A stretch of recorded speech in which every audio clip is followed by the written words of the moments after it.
Gara. Oui. Voilà, et tu es bergère urbaine au sein de l'association Macadam Mouton. Tu peux nous en dire un peu plus sur l'association? Oui, l'association Macadam Mouton, c'est tout nouveau. On a les animaux qui sont arrivés mi-novembre dans le Marais de Tanon et à Angoulins, sur l'ancien camp militaire. Voilà, on fait de l'éco-pâturage dans l'agglo de La Rochelle et avec des brebis bélines. Quelle est ta formation pour devenir d'un seul coup bergère urbaine? D'accord. Formation agricole, du coup c'est une reconversion. J'ai fait de l'audiovisuel pendant 10 ans avant. Et du coup formation tronc commun un peu agricole pour avoir une capacité agricole pour s'installer, mais aussi beaucoup de stages, c'est-à-dire dans des fermes. La formation était en alternance, je suis restée 1 an dans une ferme ovine transformation de lait, avec vente directe, marché, tout ça. Ça c'était vraiment sympa. Mais surtout beaucoup de stages, des estives, pour être sûr d'avoir à engranger assez d'expérience avec les moutons. D'accord. Pour pouvoir en faire sa vie. Est-ce que tu peux nous dire un petit peu comment tu as connu Plantin Jardin? Oui, comment j'ai connu Plantin Jardin? Bonne question. Est-ce qu'on s'est rencontrés? On s'est rencontrés grâce au collectif des fermes urbaines, qui a organisé une soirée pour les 48 heures de l'agriculture urbaine, qui va se passer le 28-29 avril. 29-30 29-30 avril. Ah, 28-29-30. Oui, pendant 3 jours. Voilà. Et donc on s'est rencontrés à ce moment-là. Ouais, c'était mi-janvier. Ouais. Mi-janvier, ouais. Et on s'est dit que ça pourrait être pas mal de mettre des moutons dans des jardins. Voilà, exactement. Quel est ton rapport avec les jardins partagés? Qu'est-ce que tu en connais? Et qu'est-ce que tu connais de la permaculture? Alors moi, j'ai vécu longtemps à Paris.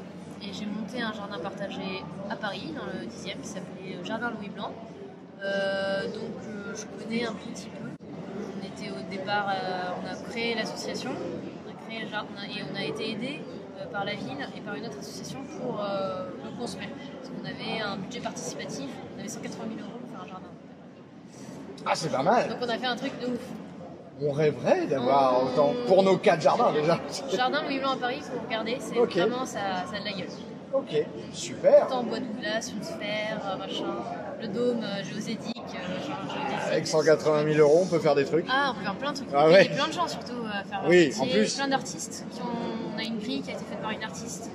C'était super. Super, Ouais, vous avez amené l'art dans le jardin. Ah ouais. Ça, c'est génial. Que fais-tu exactement au sein de Macadam Mouton, pour être un peu plus précis? Et quelles sont les actions et les activités, prévues pour 2023? 2023. Alors, 2023, on va rester sur... Moi, je suis bergère, donc je m'occupe des moutons, je vais les voir tous les jours. Et je fais en sorte qu'ils aient à manger, qu'ils soient en sécurité, qu'ils aient à boire et que tout le monde aille bien. C'est ça mon job. D'accord. Du coup, en 2023, ça va consister à les faire tourner de pâture, à voir s'il manque de l'herbe, à les changer de place, à les soigner. On va passer de Angoulins à l'île de Ré, donc on va transférer tout le monde. Et du coup, au quotidien, je fais des parcs avec des filets pour leur offrir toujours une nouvelle pâture quand il n'y a plus à manger. Ok. Voilà. Techniquement, c'est un peu ça. D'accord. Combien vous avez de moutons actuellement? On a 35 moutons. Ok, et l'objectif c'est de monter jusqu'à combien? On a 35 animaux, dont 2 boucs et un bélier. Le reste, ce sont des brebis. D'accord, ok. Et quel est ton objectif À terme, 100.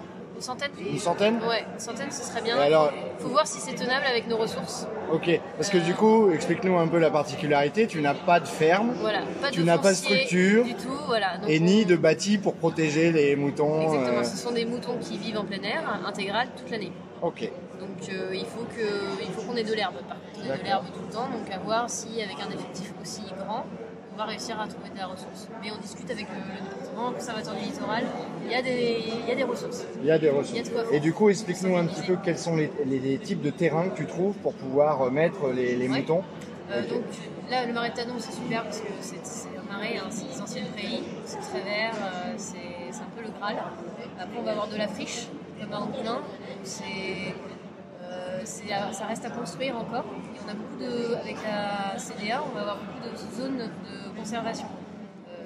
Où voilà, ils sont en train de renaturaliser. Ça va être de belles prairies, mais ça va le devenir avec l'aide des moutons. Et on va avoir des espaces verts aussi, je pense. C'est génial. Ouais, en tout cas, en commun, on va essayer d'en trouver. Ouais. Très bien. Très chouette. Petite dernière question, as-tu la main verte? La main verte, j'essaye. T'essayes? Ouais, j'essaye. En même temps, si t'as construit un jardin, c'est que t'aimes bien ça quand même. J'aime bien ça, ouais. Voilà. J'aime beaucoup. Bah, maintenant, on a un jardin, donc c'est vrai que s'occuper du jardin, ça prend du temps. Mais j'ai un lapin qui bouffe tout. Ah, c'est dommage. Si je coupe ma main verte, il la grignote, c'est un peu... Mais Bon, oui, j'adore ça. Ok, merci Lily. Merci à vous.